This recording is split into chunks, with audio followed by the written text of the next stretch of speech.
Hi everyone, I'm Davis, this is Jacob, and we're your instructors for CS 188 this summer. Let's meet everyone else who's going to be teaching. No, wrong screen. That's us, and then we have our 5 TAs, I think 4 of whom are here. So do you guys want to stand up? We'll just go through and say hi. So we have Stephen B. over there, Fahad, Aldo, and Dalen. And most of you will be in section with one of them. We have one more TA, Karthik, who couldn't make it today. And you'll get to know them really well because we're having discussion sections twice a week, in addition to lectures 4 times a week. Really fast paced for the summer. And we'll talk about that a little bit more. Readers, not really readers because we don't have any written homework in this class.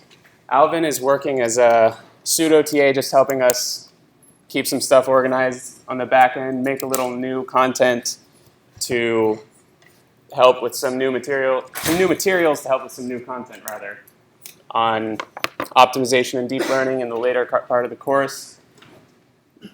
As I said in the email, in the second half, the math gets quite a bit harder. So he's going to be making some worksheets and sections to help with anyone who's a little bit more iffy on the prereqs, ease into that. And Alan is working on a new autograder system, which hopefully this summer it will not become totally clear to you why we need a new autograder, because we worked out a lot of kinks in the spring. But yeah, anyway, as that moves forward in development, we're going to unroll some of those new features, and so you'll probably have some interactions with him when he explains what we're going to be doing there later on. So that's everyone. And so this is all being reiterated from the email and the Piazza post that I sent out, but as of the last time I checked, we had maybe 3/4 of everyone on Piazza, which is not everyone yet. That's the most important thing. All announcements in the course are going to be on Piazza, so if you haven't signed up yet, please do. A couple people have emailed me saying they weren't able to register because they didn't have a berkeley.edu email. Other people I think have been able to get by without that issue. So if you have that problem, just let me know. There's an easy workaround from my end. So that's regardless of whether you have a Berkeley.edu email. We need to get that sorted out by today because there will be more announcements that you don't want to miss. If you have any questions for us, that's the first place to ask. If it's more private, doesn't really apply to any other students, you can email the staff list, cs188staff@list.berkeley.edu. And if it doesn't make sense to address the whole staff, maybe you need to ask your TA about some discussion attendance thing, you should be able to find their email on the website or ask them for it. But these are the 2 main channels of communication for the course. Course technology, there's also been a little bit of an introduction to that online. EDX is the main hub for all of our course content. That's where the projects and homeworks will be hosted. Your projects will be, well, I think I have more to say about that in a minute, more details. And like I said, some new autograder ideas. In the spring, we unrolled 2 new projects, and the autograder did not like some of the things we were doing, so we're still working that out. And you'll hear plenty more about all of that. Prerequisites. This is important, especially important for CS 188 because, as I said, it's not totally obvious why these prerequisites are so important until right around what we start covering after midterm 1. The first part of the course is covering some more straightforward algorithms, the kind you might have covered in CS 61B, generalized to more artificial intelligence settings. Later on, we're going to be doing optimization with some calculus, some difficult probability, like what you saw at the end of CS 70, or if you're not a Berkeley student, whatever probability course you did take. So there's a math diagnostic on EDX that if you haven't looked at that and you didn't take those 3 courses, you should probably take a look and make sure that those are easy problems for you. Because if they're not, we'll probably be past the point where you can drop the class before it hits really hard that these are difficult concepts that you need to know for this class. Okay. So 6 programming projects. They're all relatively short, not projects on the scale of maybe your 61B, more open-ended kind of projects, but implement in code an algorithm that we covered in lecture. That's usually the flavor of these projects. And at the summer pace, we're not going to have a project this week. Well, actually, we will, project 0, but it's ungraded. We're not going to have a project finals week. And it's an 8-week semester, which means project due every single Friday. Pretty fast-paced. And that's interlaced with all of the homework assignments. Homework assignments are going to be on basically a web form, interactive on EDX, where you just type in the answer to a question and it'll tell you you're right or wrong. If you get it wrong, you're allowed to try again a few times. But to discourage guessing, what we're doing is you have a limited number of attempts to answer the question. If you run out, it's not the end of the world. You can go into office hours and talk to a TA. And if you can demonstrate that you've put some thought into the question, then they'll reset your attempts and you can still get the homework done. Our goal here is just to make sure that A, everyone who tries can get the homework done and learn from it, and B, people who don't try at all, we're trying to encourage you. People who would be inclined not to try, we're trying to force you to. We put it that way. 2 midterms, 1 final.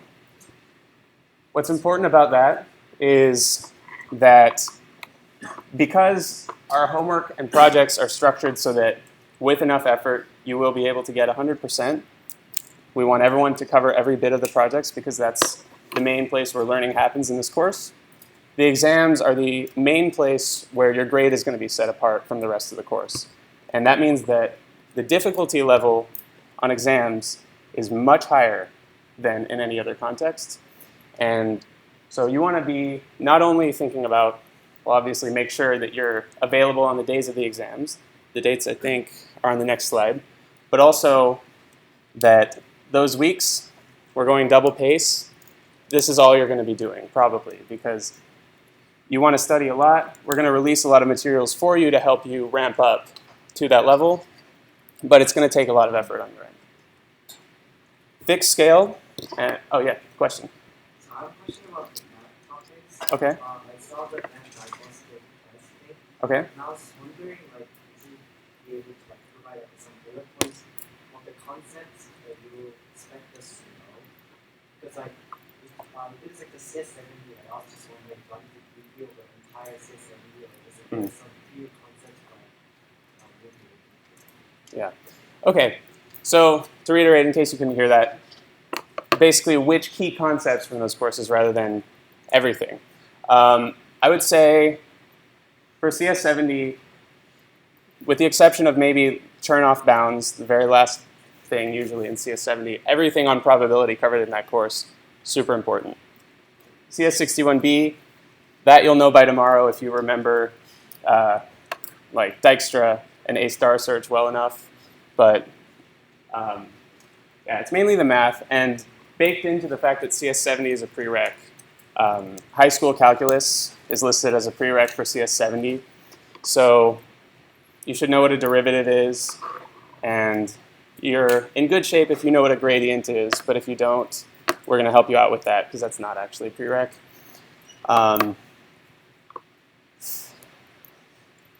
Yeah, as far as more specifically than that, I think the math diagnostic test is the closest thing we have to what you're asking for. If you're on the fence about any of this, come talk to us afterward, and we can help you figure out if you are in good shape to take the course. Yeah, question? The slides, no guarantees right now. I actually haven't given that any thought. Just post them beforehand? Is that what we were doing before? Oh, then yes. Yes, they will. Sorry about that. Sorry that they weren't posted this time. I'll post them after lecture and post the ones for tomorrow very soon. Okay.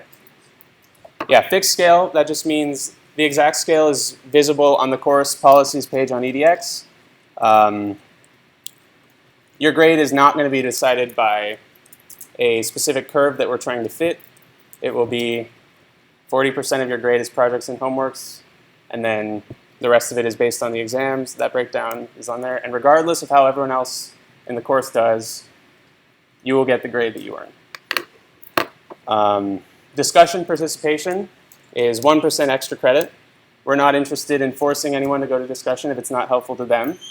But if someone does go, we want to recognize that, and so that will be worth 1%. And exceptional participation, if a TA says, yes, this is my most engaged student, or if you answer a lot of questions on Piazza, come to a lot of office hours, these kinds of things, they'll be recognized and they can help you get bumped up if you're really close to a grade margin at the end of the semester. Academic integrity policy, it's the same thing as it always is. Please don't cheat. No, but really, because the homeworks and projects are not intended to determine your grade. They're just there to help you learn. We hope that the incentives aren't really in place to make you want to cheat. But in case they are, we have various things going on the back end for your project submissions to catch maybe hard coding certain answers in, all sorts of things that you might come up with, such that it's probably easiest for you to just do the projects rather than try to get help on them or any of these things. Rather, you can get help, but try to cheat. And contests, that's the last important thing.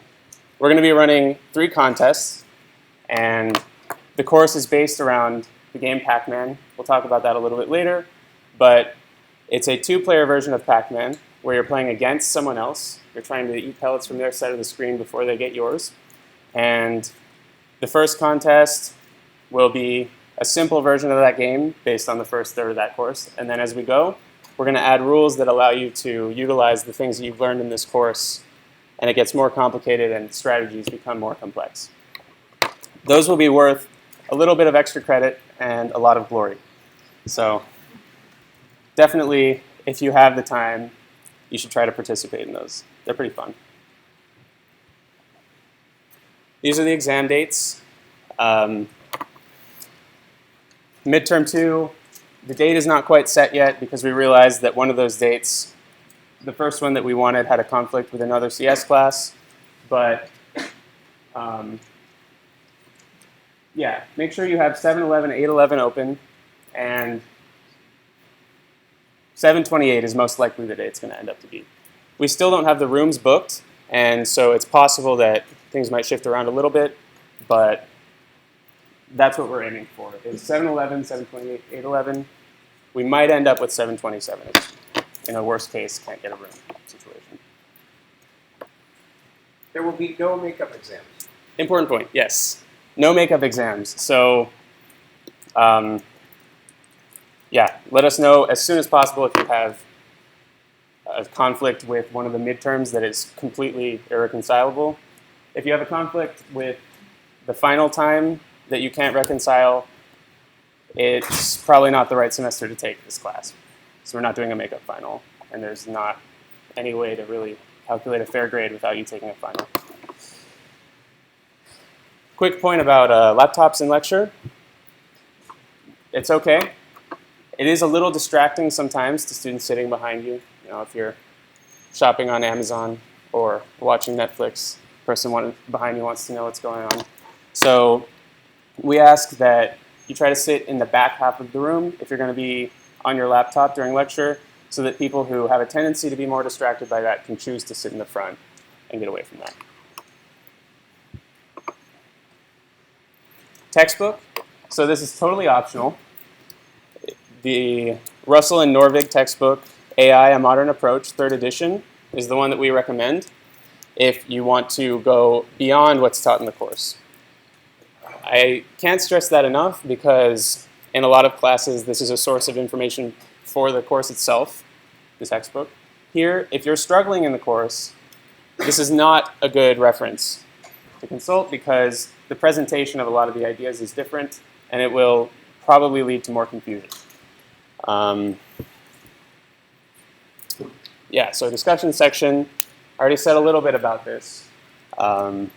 Most of you are familiar with what a discussion section is if you've taken any of those prereq classes, similar format to those, where we'll have lectures where you're introduced to the material for the first time, and then twice a week, so every other lecture, you will meet with your TA and about 30 other students to have a quick review of the concepts, one that's a little more interactive, easier to ask questions, and you'll be given a chance to work on a worksheet with problems where you can check your understanding of these concepts. You all registered for a specific section on telebears, but the way that we're doing sections this semester is you don't have to go to the one that you registered for on telebears.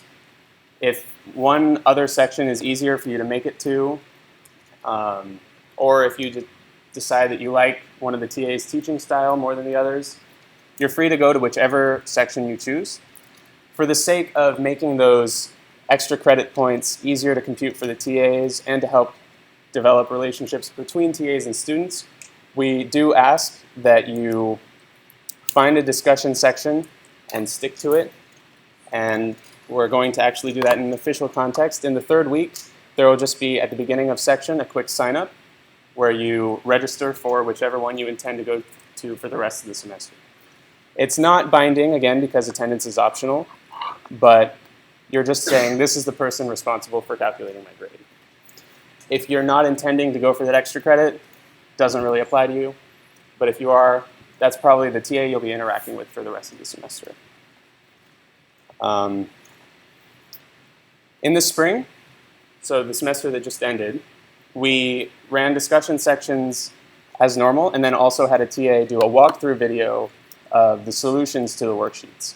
The worksheets that we're using for discussion this semester are more or less going to be exactly the same. There'll be some slight changes, but that means that we're going to be using those videos, releasing them as tools for you to go over them if you can't make it to section, don't finish in section, or want to go over it again. There's no section today or tomorrow, and so they start Wednesday and Thursday. I recommend that during this time, before you settle on a particular section, you try out a few different ones to see whose teaching style suits you best, and then decide where you're actually going to be at the end of. Do I have the exact date on here? I don't think I do. Well, the third week, and there will be announcements about that, you'll know. Next point is exam practice materials. So this is another resource from the spring where it was a different kind of discussion section where materials, questions at the level of exam questions, actually they were just old exam questions, were given as a worksheet for students to work together on and then go over with a TA. We don't have enough staff to run those this summer, but we still have the worksheets and we still have walkthrough videos for those as well. So we'll be releasing those. Okay, so this is the last big summary of course logistics, and then we'll be done with that chunk of the lecture. So let's go through. If you haven't registered on edX, do that as soon as possible, because every deadline, homework, project, everything is hosted on there, and you won't be able to get credit for those if you don't have an edX account. Register on Piazza. Do that today if you haven't already, because that's where all course announcements will be. Project Zero Python tutorial. If CS61A is still fresh in your mind, this should be very simple. Finish it in half an hour. If you're new to Python, then you'll be learning Python very quickly. This is due Friday on edX, and it's not worth a grade, but this is the way we do a pulse check, which means we still have a wait list, and there are always going to be people registered for the course intending to drop who don't show up for a while. We don't want to take attendance in lecture because there are too many people, but this is basically how we're going to make sure everyone is actually engaged with the course and actively participating, and also if you have any trouble with the auto grader, we want to sort that out for this ungraded project rather than a week from now when you have a graded project. That would be, yeah. If you're new to Python, you might want a little bit of help going through the tutorial. So we're going to have Project Zero office hours just this week, Wednesday and Thursday, 5 to 6 p.m. in 510 Soda. There hasn't been an announcement on Piazza yet, right? No, okay, so probably today or tomorrow, this will be posted on Piazza. If you're new to Python, again, this is probably a place you want to go to get some help learning about that. And instructional account forms, we don't use them at all in 188. These are what let you log into the computers in the labs in Corey Hall and Soda Hall. But a lot of people like to have them to print stuff. So if you want one, you can follow the instructions on the welcome post on Piazza and get one. Math diagnostic, I already talked about that. Mark exam dates, sections in the second half of the week, and the first homework is due next Monday. It's not released yet because it's on content from tomorrow and Wednesday's lectures, but you will want to look at it this week. So I'm just bringing that to your attention. We're getting started really quickly. If you're waitlisted, there are only a few people on the wait list. Chances are we've already talked to you, but there's a good chance that you'll get in. Waitlist is pretty short at this point, but we really don't have much more to say than that. We don't control enrollment at all. If you're really worried about it, you can contact Michael David Sasson with any questions. And regular office hours start next week. That schedule will be posted later this week. Okay. Yeah. So just like quick show of hands, how many of you are not from Berkeley? They're just taking this class. And how many of you are not from a computer science background? Also good number. So yeah, the point here is just like we know this is a very diverse class. We know there are people who don't kind of come in with a CS background or understand how Berkeley works. There is no curve for this class. We want everyone to get 100%. So like, please, please, please come to office hours, come to section. We're here to help you. And we can only do that if you come to us. Yes. Thanks, Jacob. Any questions about course logistics that are general to everybody? Yes. What was it? The question was, can we use cheat sheets on the exam? Yeah, we'll post more information about specifics for the exams like that as we get nearer to that, but we will allow cheat sheets on the exam. Yeah. It's just edX. No other, edX and Piazza is everything. Question? As of now, no. We're recording right now. We won't have this camera, so this is just for the first week maybe. Screen recording, and we're going to just make sure everything works. If it does, then I'll tell you by tomorrow, and then we can hear.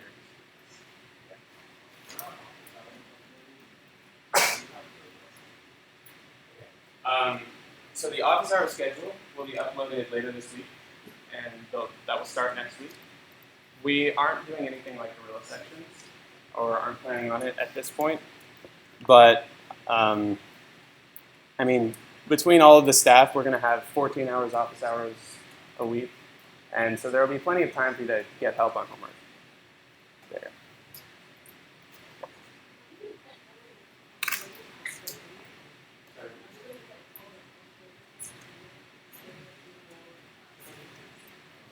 Yeah, okay. So the autograder, I'll say more about this a bit later when we actually have a project with graded tests. But just so that the autograder that we release to you, you can test with it locally and then submit to our server. And the intention is that you get the exact same grade on the server that you got locally. So you know before you submit what you're going to get. We do run some secret tests that are simpler than the ones that you run locally, just to make it so that you can't look at the autograder, see what test it's going to run, and then just design it to specifically work for those. But yeah, you will never make something that works for the public tests and doesn't work for the private tests without trying. This is a Filipino flight back home. What time in the evening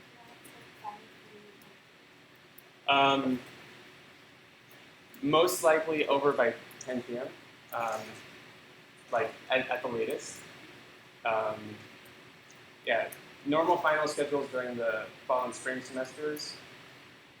The last final slot runs till 10 p.m. We might be done earlier. It really just depends on when it's booked, but I wouldn't count on it being earlier than that. Okay, I'm going to move on for right now. If you have any more logistics questions, Piazza, email. Jacob and I will also be around after lecture today if you need to talk to us about anything.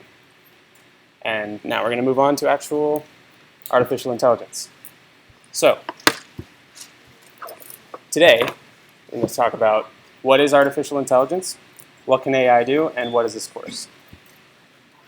The place where you may be most familiar with seeing AI before is sci-fi. So let's look at a couple places where you might have seen artificial intelligence before. Who are these guys?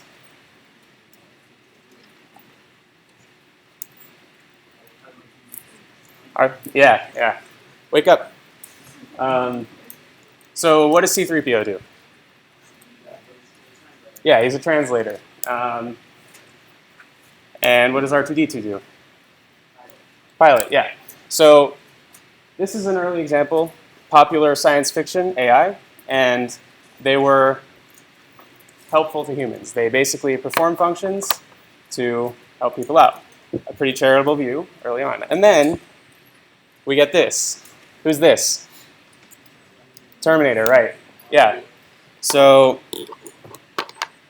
now we start to see this idea that AI can rise up and take over the world and destroy all humans. Kind of scary. And then moving forward from there, we see in the Matrix, well, it's not just robots that can get us. Even AI software can be scary. And, going in a weird order. This is Ex Machina. The humans that can emulate AI that can emulate human emotions and trick us into falling for them. Basically, other than appearance, indistinguishable from human behavior. And who's that? GLaDOS, yeah, from Portal. Kind of hard to see, but the robot that releases a deadly neurotoxin and destroys all the researchers because she knows how to do science better than any of them, and they're stopping her. So these and a lot of other sci-fi movies, games, books are probably where you've engaged most with artificial intelligence before. Question is, this view of artificial intelligence, how realistic is it? Well, more recently, there's been some serious thought put into the question of, can AI be an existential threat? And Elon Musk, tech entrepreneur behind SpaceX and Tesla, probably heard of him.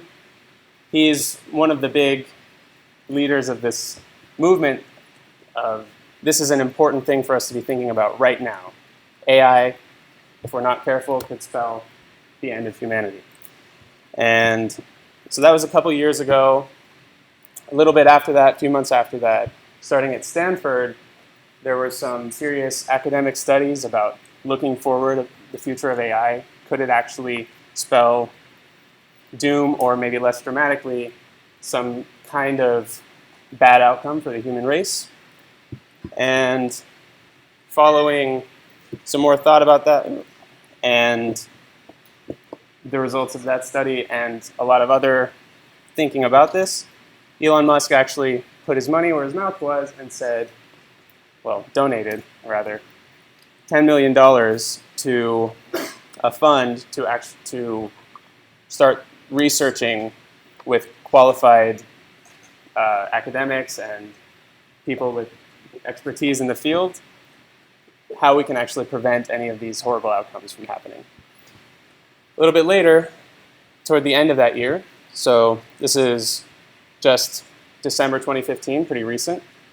$1 billion to OpenAI. And if you haven't heard of OpenAI, it's a nonprofit that works actually pretty closely with some of the researchers at Berkeley to advance the AI frontier, but without any corporate interests leading where it goes, so that we are more likely to avoid any of these doomsday scenarios.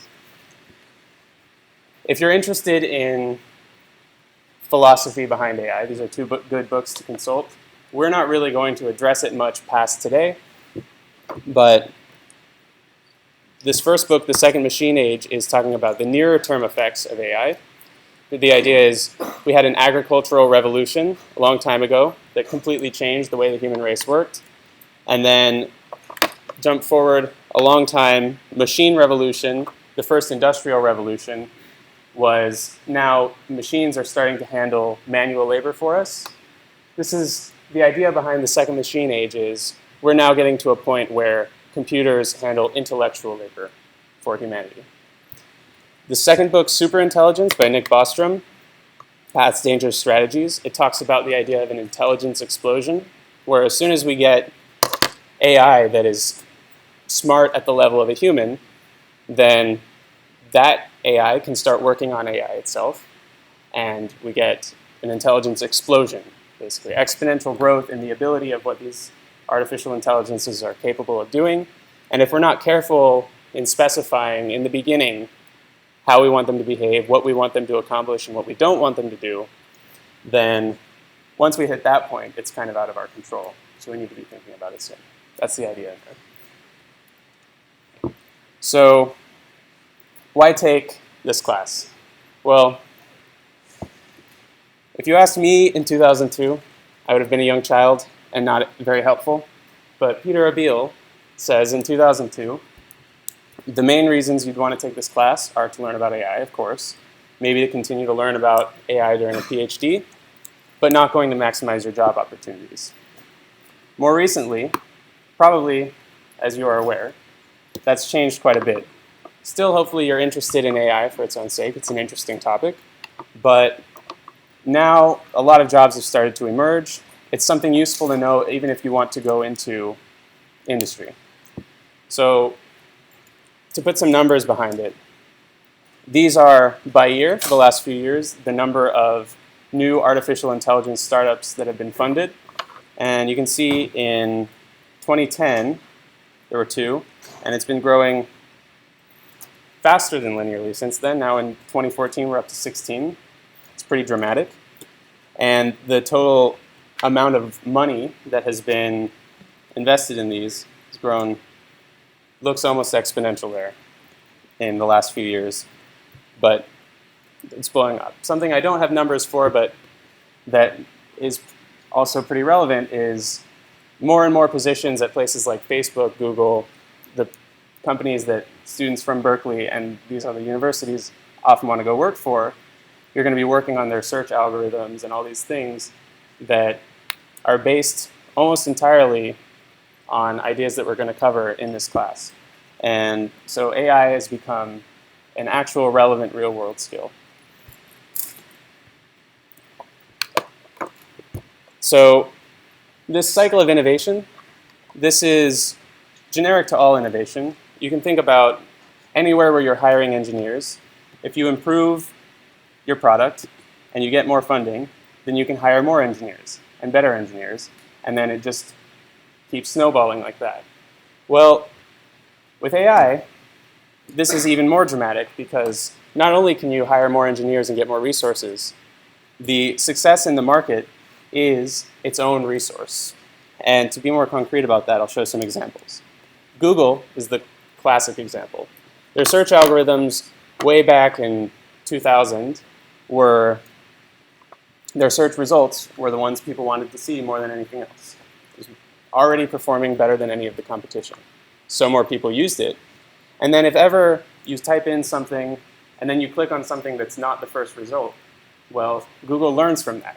It says, oh, these top results I returned were not the correct thing. Next time someone types in whatever they were searching for that time, then I'll add some importance to what they clicked on. And so this data is feeding forward and making their algorithm even more successful. Tesla Autopilot, similar thing. When it first rolled out, it was a feature that people could use in their Teslas.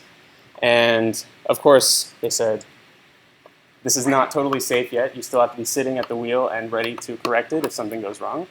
And so people did that. If ever Tesla Autopilot did something that was not the correct move while driving, driver takes over, does something with the wheel, Tesla learns.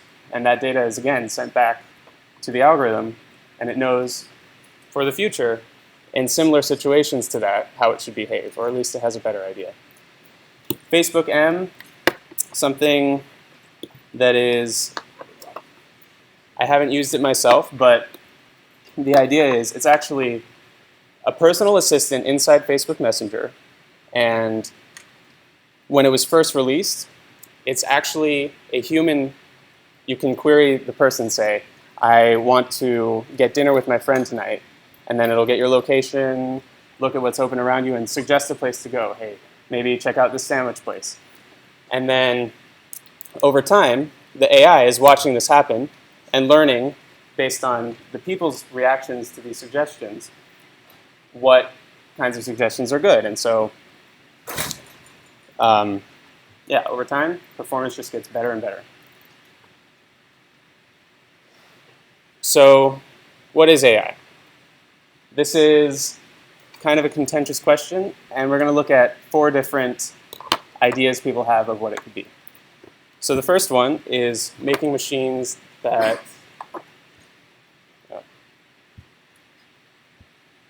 think like people. So this field is more like cognitive science, neuroscience. And we probably have people in this room who are coming from those backgrounds because there's a lot of intersection between what we're going to do here and this idea. So this is studying how the brain works, how human cognition works, and trying to emulate that in software. Act like people. So what's a good example of something in this field?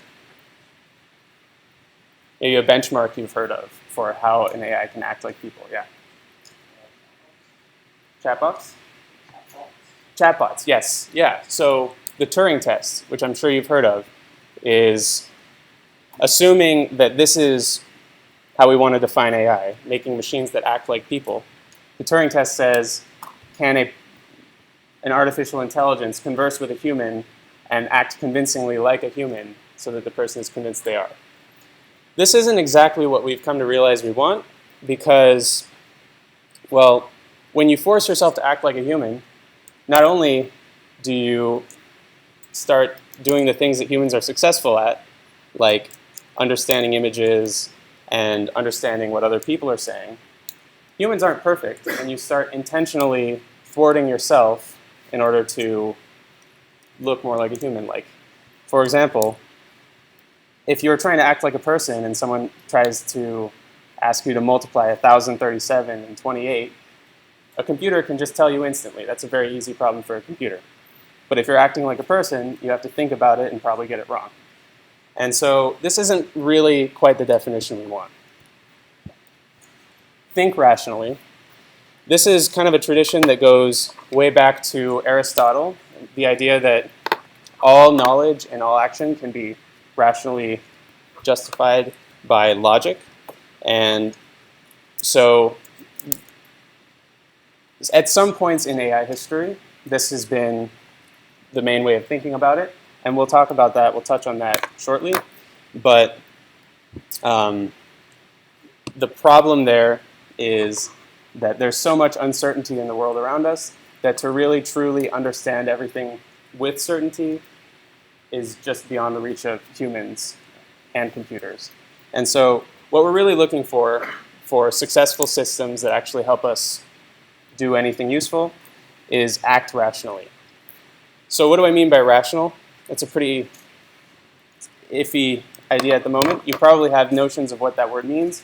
We're going to use a concrete definition here that may or may not be the same as what you've used it to mean before. So rational means maximally achieving predefined goals.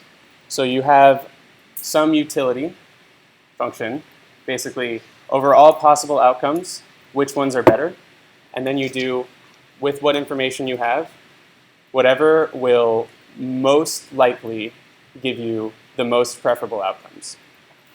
We're going to talk about that rationality and utility in a little more detail later on, but for now, you want to know that this is the tagline of this course, is maximize your expected utility. A better name for it would be computational rationality. Once we have that definition, everything we're going to be doing can kind of be framed in this way. And so, yeah, here's this guy. You'll get to know this robot pretty well. He's in a lot of the slides. Maximize your expected utility.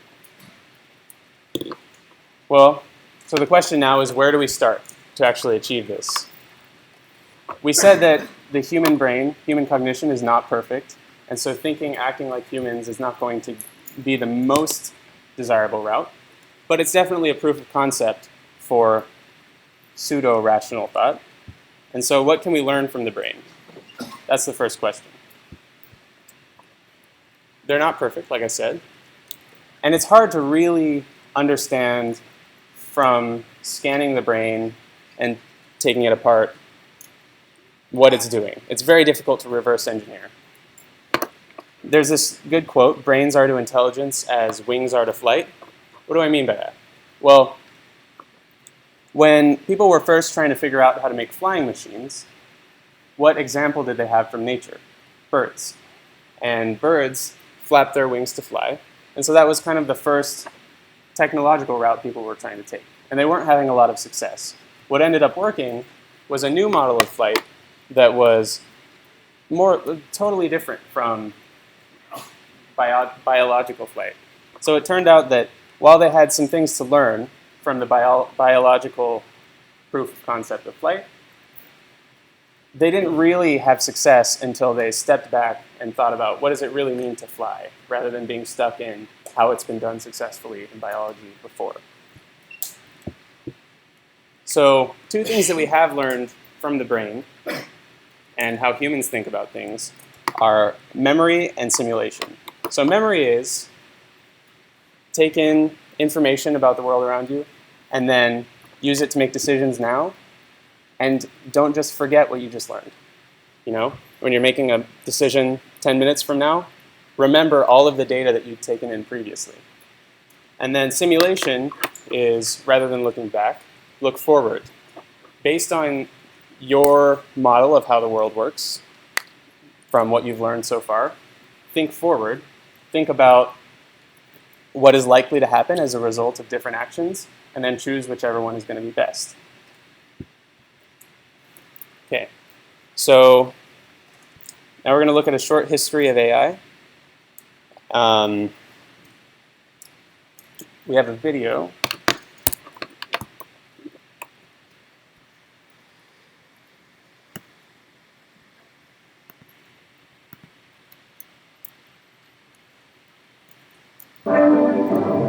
The thinking machine. Can everyone see that? Hello again. With me tonight is Professor Jerome B. Wiesner, Director of the Research Laboratory of Electronics at MIT. Dr. Wiesner, what really worries me today is what's going to happen to us if machines can think. And what interests me specifically is can they? Well, it's a very hard question to answer. If you'd asked me that question just a few years ago, I'd have said it was very far-fetched. Today, I just have to admit I don't really know. I suspect it to come back in 4 or 5 years. I'll for sure they'll be able to do something. Well, if you're confused, Doctor, how do you think I feel? We're just really beginning to understand the capabilities of the computer. I've got some film to illustrate this point, which I think will amaze you.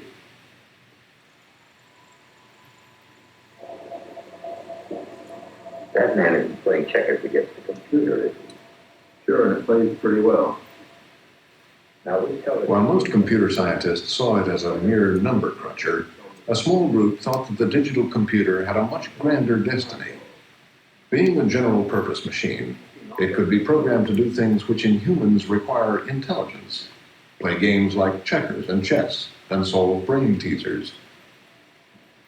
The field became known as artificial intelligence. Can machines really think? Even the scientists argue that. I'm convinced that machines can and will think. I don't mean that machines will behave like men. I don't think for a very long time we're going to have a difficult problem distinguishing a man from a robot. And I don't think my daughter will ever marry a computer.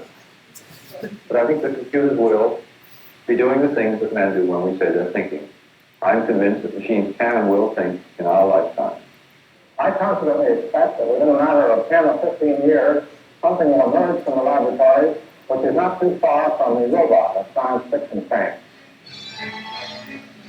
They hadn't reckoned with ambiguity when they set out to use computers to translate languages. A $500,000 supercalculator, most versatile electronic brain known, translates Russian into English. Instead of mathematical wizardry, a sentence in Russian is to be fed. One of the first non-numerical applications of computers, it was hyped as the solution to the Cold War obsession of keeping tabs on what the Russians were doing. Claims were made that the computer would replace most human translators. Now, you mentioned, of course, you're just in the experimental stage. When you go in for full-scale production, what will the capacity be? You should be able to do about, with a modern commercial computer, about 1 to 2 million words an hour. And this will be quite an adequate speed to cope with the whole output of the Soviet Union in just a few hours computer time a week. When do you hope to be able to achieve this speed? If our experiments go well, then perhaps within 5 years or so. And finally, Mr. McDaniel, does this mean the end of human translators? So yes, for translators of scientific and technical material, but as regards poetry and novels, no, I don't think we'll ever replace the translators of that type of material. Mr. McDaniel, thank you very much.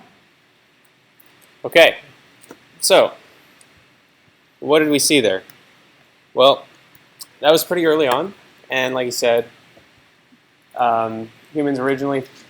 computers originally thought to be number crunchers, and it was around that time that they started to do things originally thought to require human intelligence. So that era, let me pull this up here, the early days, McCulloch and Pitt's Boolean circuit model of the brain and Turing computing machinery and intelligence, just kind of the first inklings of this idea that computers would be able to surpass just answering numerical questions.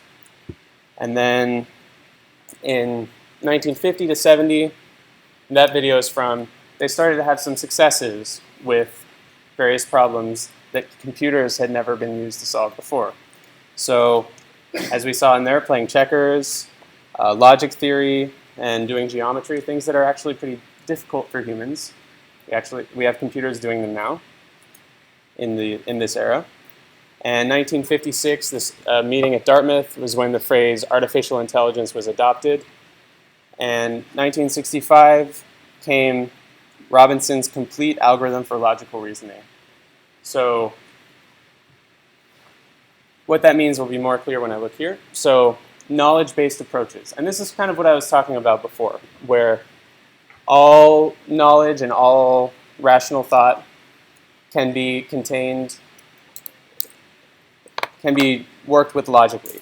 So say you have a knowledge base, which is a set of just things that you know to be true.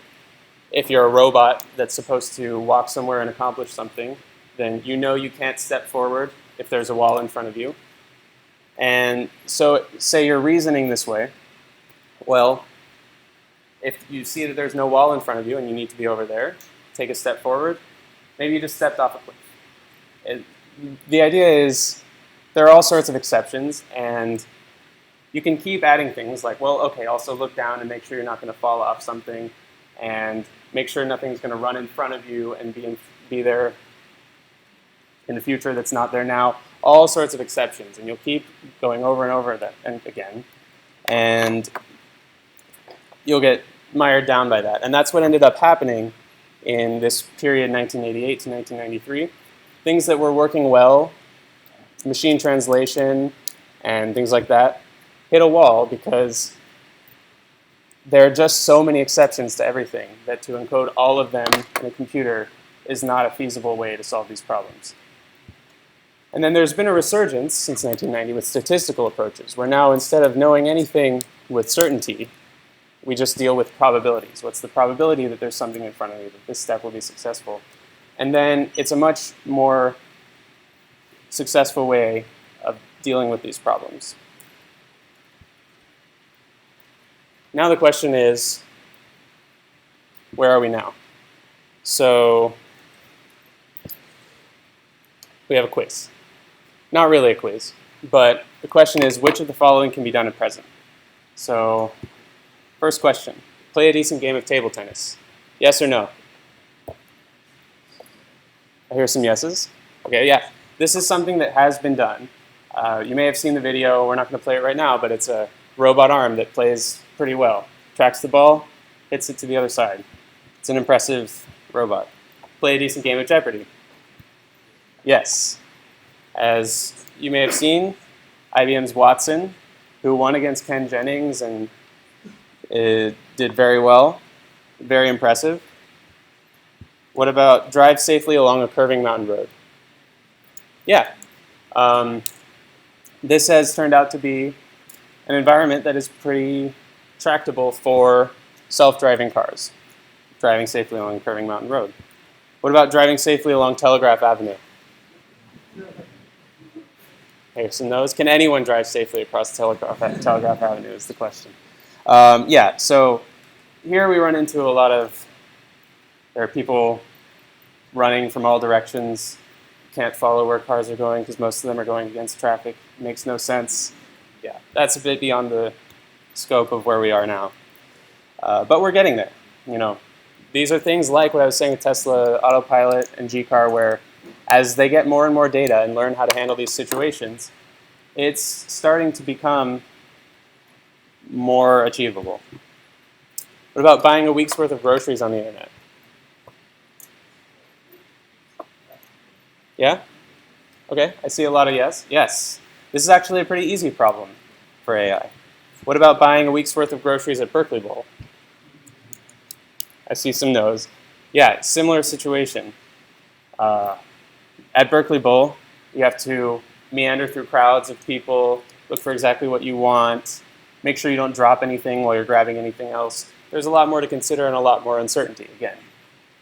An interface for picking out what you need on the internet is a much more controlled environment than actually physically being at the store. So that, not quite.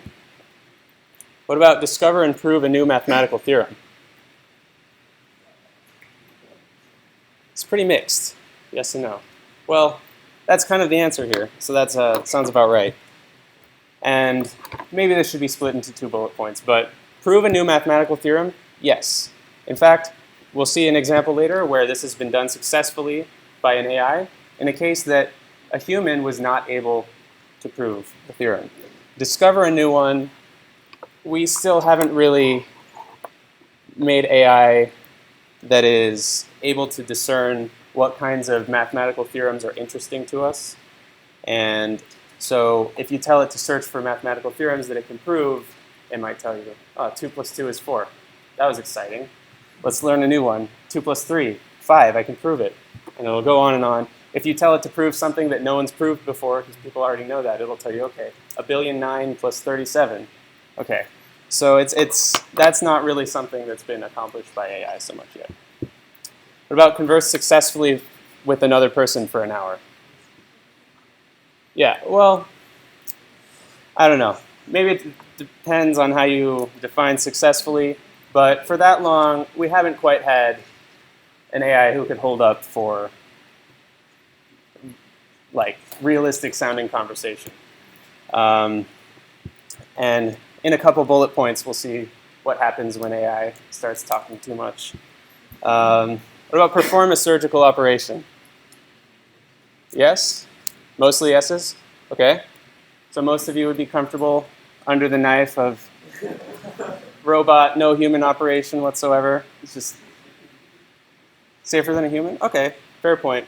Well, where we are right now with this is another question mark one, because it is true that a lot of surgeries are done by robots, but the software that's going on behind the scenes in these cases, for the most part, is teleop. where there's a human operating the robotics from some other place. Like, yeah, you're operating a robotic arm from a controller somewhere else.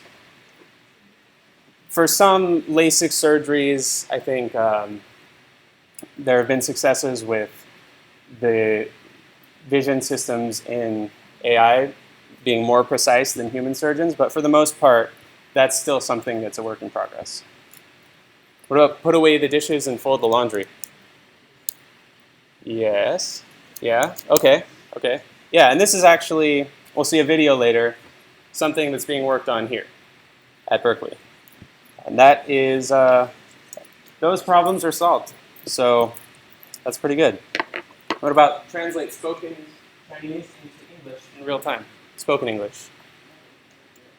Yeah, yeah, and that's a good point. It's so we have speech to text, then translation from Chinese to English, and then text back to speech. 3 steps here, and all of these are problems that are in pretty good shape. It can be done well. If you're a native Chinese speaker, you will notice that the translations are not exactly the most natural way of doing it, but for the most part, the ideas can come through clearly. Yeah, you have a question?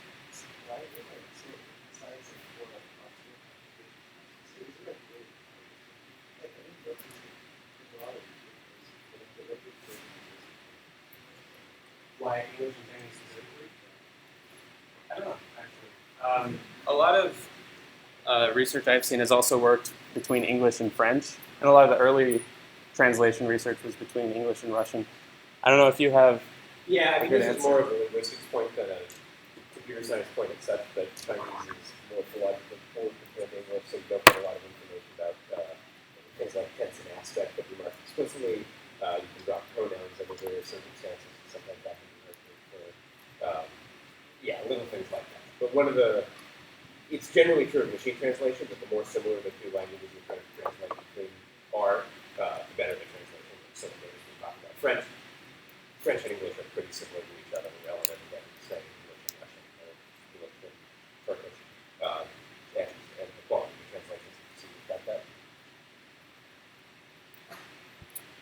Yeah, so we have a check there. It can be done pretty well. Sort of. Jacob is skeptical. What about write an intentionally funny movie? No. Yeah, probably not so much. But it can write a movie, and it is funny. So I don't know if any of you heard about this. This was just a couple weeks ago.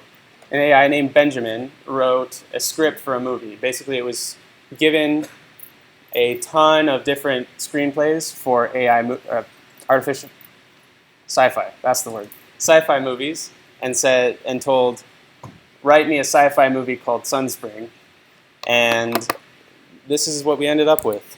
It's really quite exciting. We're gonna watch just a couple minutes of it. All the stage directions and everything are actually written in by the AI. So when you see him pull things from his mouth, that's actually in the script. In a future with mass unemployment, young people are forced to sell blood. You should see the boy and shut up. I was the one who was going to be 100 years old. The song again, the way you were sent to me, that was a big, honest idea. I am a right body. Well, I have to go to the skull. I don't know.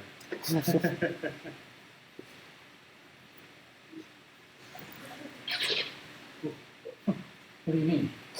Well, I don't know anything about any of this.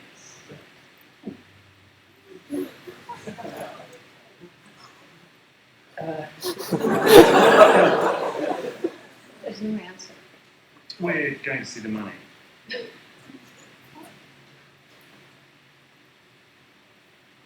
All right, you can't tell me that.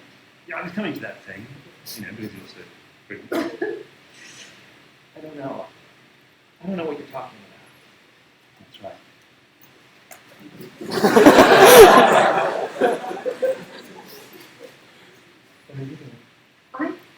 to be honest with you. Sure. I don't know what you're talking about. What do you mean? I'm sure it wouldn't touch me. I don't know what you're talking about. This wall is completely constructed at the same time. It's all about you to be true. You didn't even watch the movie with the rest of the base. I don't know. I don't care. I know. It's a consequence. Whatever you need to know about the presence of the story. I'm a little bit.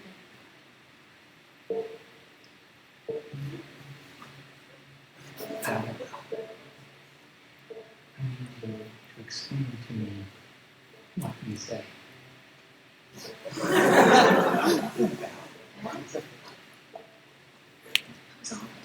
So, yeah, we don't have time to watch the whole thing, but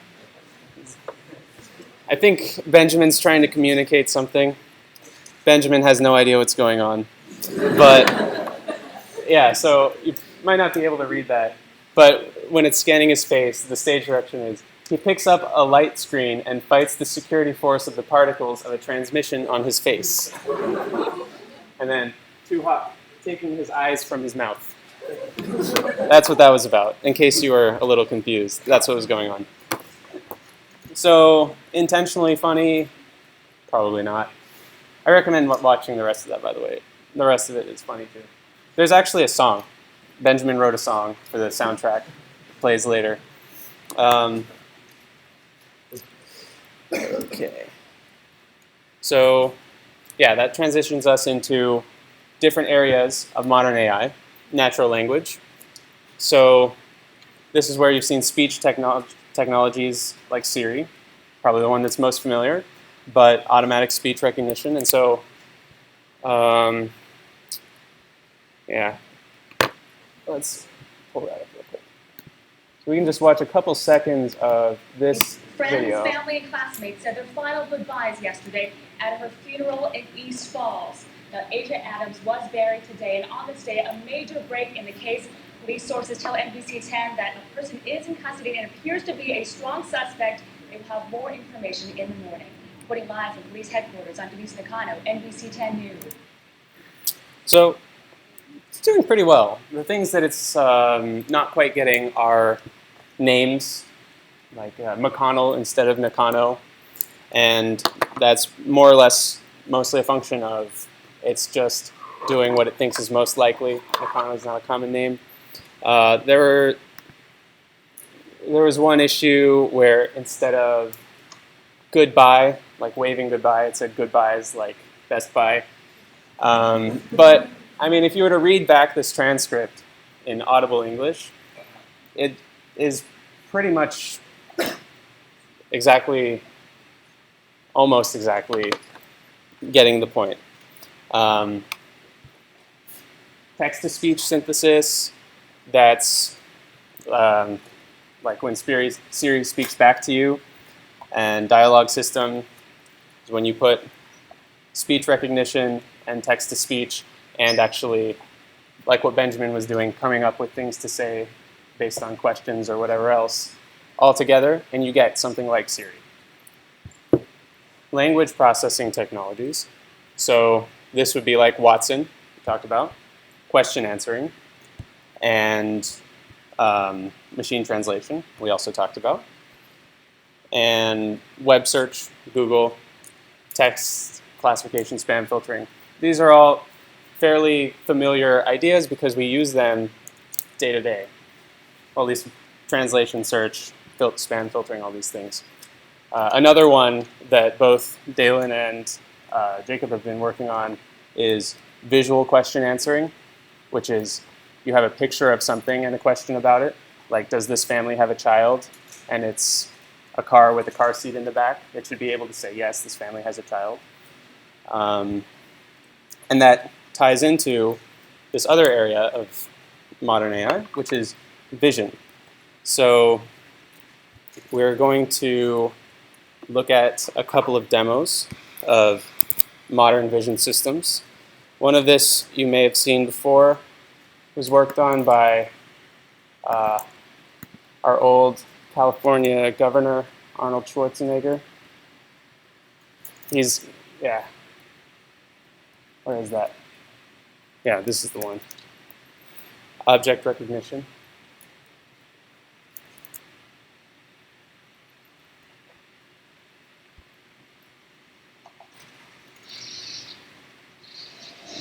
Maybe we can jump forward a little bit.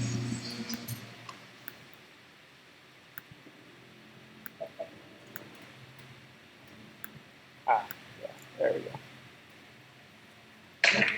Looking at what's in front of him.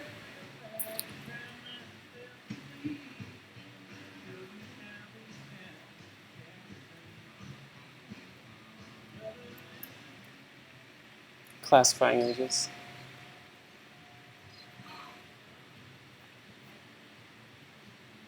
So, for those of you who know this movie, you know why we're not really going to watch any more than that. In the 80s, or maybe 91 actually, Terminator 2, I don't remember. This was science fiction.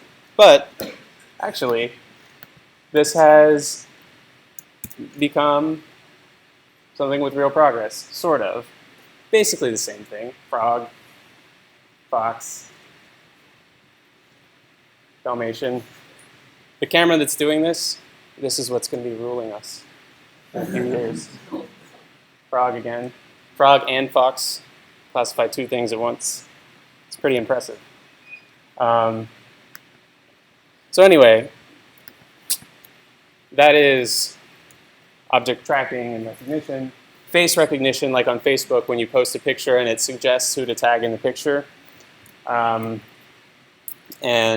some other problems like scene segmentation, where when you look at an image,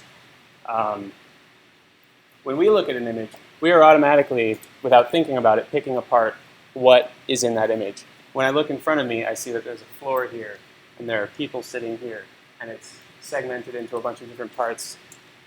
And when a computer sees an image, all it's getting is a list of pixel values, or an array of pixel values. So there's actual processing going on in our brains to get from, there is some brown here and some white here, and then here I get a whole bunch of different colors, people's clothes and stuff. And so getting software that actually does this, it says these are different sections of this image, something else is going on. That's another AI problem. And classification, which is basically like facial recognition, but more generally. You're not just looking at the faces of your friends, but all of the things that could be in front of you. Like, that's a jacket.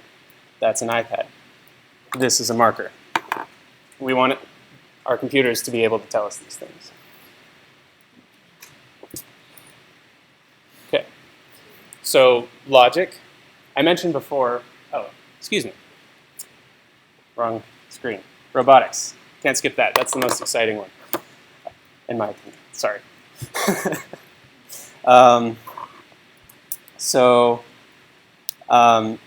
Robotics is part mechanical engineering, of course, because you need to have arms or engines or anything that can actually move in the real world, and part AI. So that's the hardware and the software, really, two parts of the problem.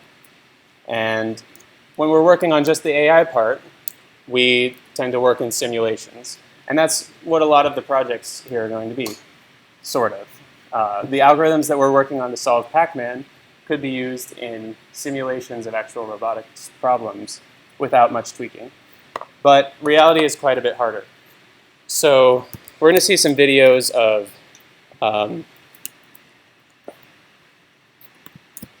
some robotics in action. So this one you're probably familiar with. It's come up a couple times already today. Google car. And there, sees a person in front of it, knows to stop. Navigating through a toll booth, through the woods, in the dark, missing a deer, all sorts of stuff. Doing pretty well. And so that's a problem that combines a lot of these different ideas. And then we also have something that might be a little more what you immediately think of when I say robotics, which is cute little dogs playing soccer. So this is a competition at Sony. Program a bunch of robots to play against each other and see how they do. I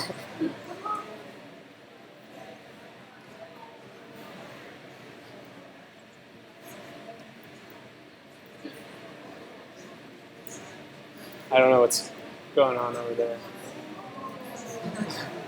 Yeah, pretty good. And what's interesting is we're going to look at a lot of algorithms for learning, not just communicating to a computer what we want it to do, but giving it the tools to figure it out for itself. And sometimes when you do that, your robots will end up learning behavior that you yourself might not have even thought of.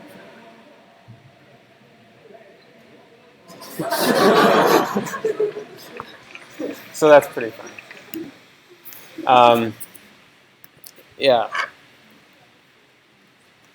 I mentioned before we had a video of a robot that was going to do some laundry. This is Brett, the Berkeley robot for the elimination of tedious tasks. Sped up a little bit, 200 times. And yeah. But it is kind of exciting because Brett is not given any instructions for how to pick up a towel or how to fold it up. It's just learning based on us giving it rewards when it does what we want, basically. How to do the laundry. And then something a little more humanoid is Pet Man, since renamed Atlas, I think. Yeah. Trying to do humanoid motions. Moving around. Walking. Pretty good. Strikes a pose. Yeah. Doing some push-ups. Boston Dynamics, yeah. So, robotics, yeah. And in this class, a lot of the problems we're going to do in the earlier parts of the course are kind of motivated in a certain sense by robotics. It'll be easier to see when you are done creating these algorithms that can solve Pac-Man, but then just as easily port to another environment. Like really any game you throw at it, if you formulate it in the right way, your algorithms will be able to solve it. But that said, we are not really going to be dealing with the mechanical aspects of it. Everything will be in software in this class. Oh, sorry, I wasn't showing the slide. Yeah, just a quick note about logic, like I mentioned. In 1933, this Robbins conjecture was proposed. Not really that important to this class what that was about, but basically proposed by a human in 1933, remained a conjecture because no human was able to come up with a proof for it until 1996, when an automated theorem prover was able to come up with this one, which is actually pretty concise and clean proof. So that was kind of a breakthrough in AI when it was able to solve something that humans could not. And this method of AI is becoming less and less popular. We're not going to talk too much about any of these things except constraint satisfaction. We will have one lecture. And constraint satisfaction is something like if I have 100 courses that are being taught on campus and I have 50 lecture halls and they need to each have this much time, how can I assign them all to lecture time slots without anything conflicting or any constraints being violated? And so that's an interesting problem that we'll talk about later this week. This is something that you might have heard about. Well, it wasn't so recent, but chess engines, pretty big deal. There was a classic moment in May of 1997, Deep Blue versus Kasparov, And so this was the first match in the game of chess, won against the world champion. And Kasparov himself described the way that Deep Blue was playing as intelligent and creative. So back then, this was being done with like a, I don't remember the number, but some hundreds of millions of dollars supercomputer that was computing 200 million board positions per second and coming up with moves that 99.9% of the time humans understood why. So without explicitly encoding what kinds of moves to make, rather just looking ahead at all the possible moves it could choose and picking the ones that lead to good futures, not really the way that humans think about it. It was able to do human-like moves most of the time. And for that 0.1% of the time, who really knows what it was thinking, but it still won. So maybe it was smart. It was smarter than us. So it is kind of an open question. This approach to solving this game is pretty different from the way humans do it. Humans tend to look ahead only a few moves and just have a much more intuitive understanding of what kinds of moves are good in chess, whereas a computer approaches the problem by basically considering every possible future scenario and just taking whichever move leads to the most favorable ones.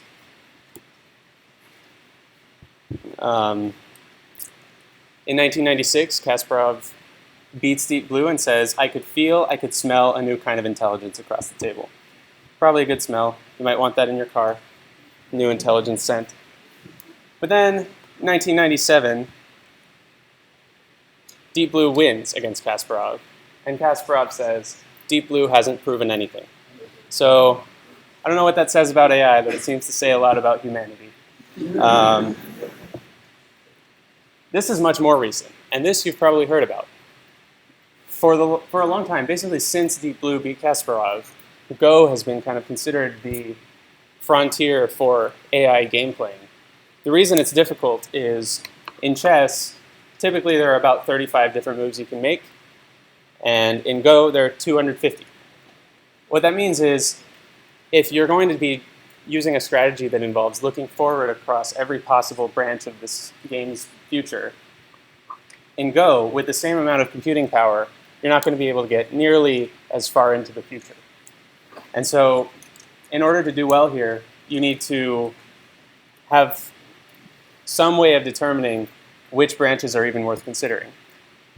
In 2016, so I think that was in March, right? Yeah, okay, I'm pretty sure that was in March. I should probably have known that. But very recent, AlphaGo, an algorithm from Google's DeepMind team, beat Lee Sedol, who was won the second most international Go championships. There are still people who say, he's not the world champion. Who cares?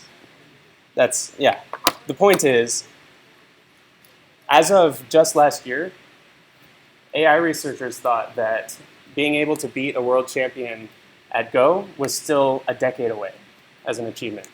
And this new algorithm that used some ideas in deep learning that basically expanded in ways, basically improved the chess algorithms in the way they work themselves and added to them a way of considering only some possible futures and saying those other ones aren't even worth looking at. So reactions from the Go community, similar to Deep Blue, where it's just exciting because it's intelligent behavior that has not been seen before, and maybe a little bit more classy response by Lee Sedol that robots will never understand the beauty of the game, but still really grasping for something for humanity to hold on to. Yeah? Doesn't exempting some of the group prevent that 0.1% or that 1% chance that they'll you think of somebody who's So it's not necessarily. It's not exempting them strictly based on what humans would do. It builds its own representations and ideas of what is good in Go, and goes based on that. When we cover deep learning, there will be maybe a little more to say about that.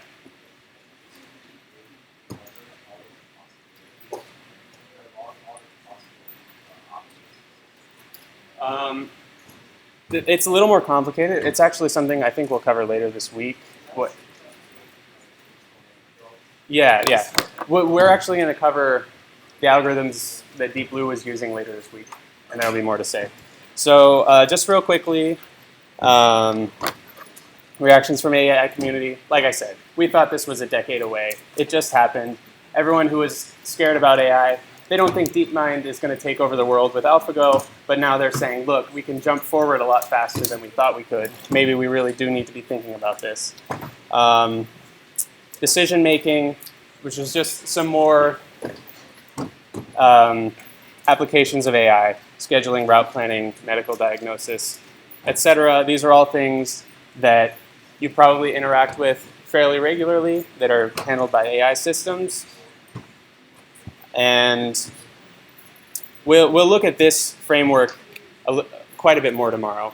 But a rational agent is formalized by this model where you have an environment and an agent. The agent interacts with the environments from percepts. It sees things, it hears things, it knows what position it's at, and then it has some way of going from what it gets from its sensors to what actions it wants to take with its actuators. So the robotics part that we're not looking at in this class, that would be this, and the part that we're focusing on in this class, artificial intelligence, is what goes right here. The functions, basically, that take us from sensors to actuators. And the example problem we're going to use is Pac-Man. We'll see a lot of Pac-Man. If you don't know how the game works, eat all the dots without getting eaten by the ghosts. It's pretty simple. You'll come to understand it pretty quickly. And it's going to be split into two main parts. This making decisions, that's more about the simulation aspects of it. Like I said, with Deep Blue, imagine future trajectories for this chess game. Take moves that take us down good paths. We're going to do search just tomorrow, which is if I'm trying to solve a maze or something like that. Imagine what's going to happen if I go this way, and etc. And then in the second part of the course, where a lot of the math comes in, that's where we're going to be dealing with probability and data and reasoning under uncertainty.